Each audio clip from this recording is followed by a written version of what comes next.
जब जंग का फैसला होता है तो सिर्फ सरहदें नहीं जलती, जलता है इंसानियत का वजूद और मिट्टी भी खून से रंग जाती है। और याद रखना, आग जब लगती है तो घर किसी का भी हो, धुआं सबको दिखता है।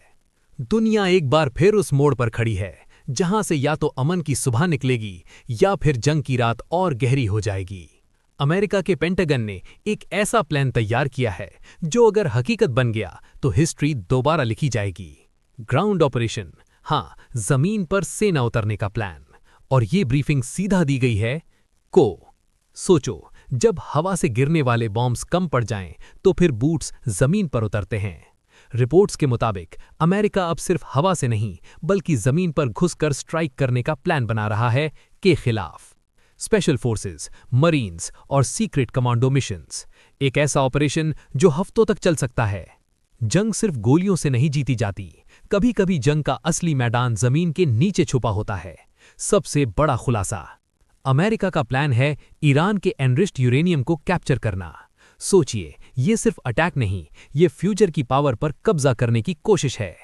ये सिचुएशन कुछ हद तक याद दिलाती है की और अमेरिका की, जहां शुरुआत हुई थी शॉर्ट मिशन के नाम पर, लेकिन जंग सालों तक चलती रही।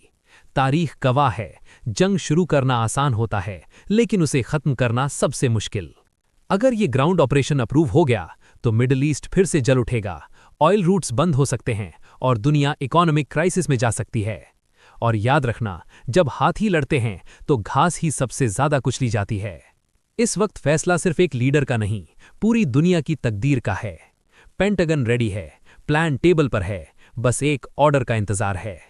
अब देखना यह है कि कल की सुबह अमन लेकर आती है या फिर एक और जंग की आग। क्योंकि जंग कभी किसी की जीत नहीं होती, बस हार इंसानियत की होती है। अगर आप सच जानना चाहते हो तो जुड़े रहो, क्योंकि दुनिया बदलने वाली है और हर अपडेट आप तक सबसे पहले पहुंचाना हमारा फर्ज है।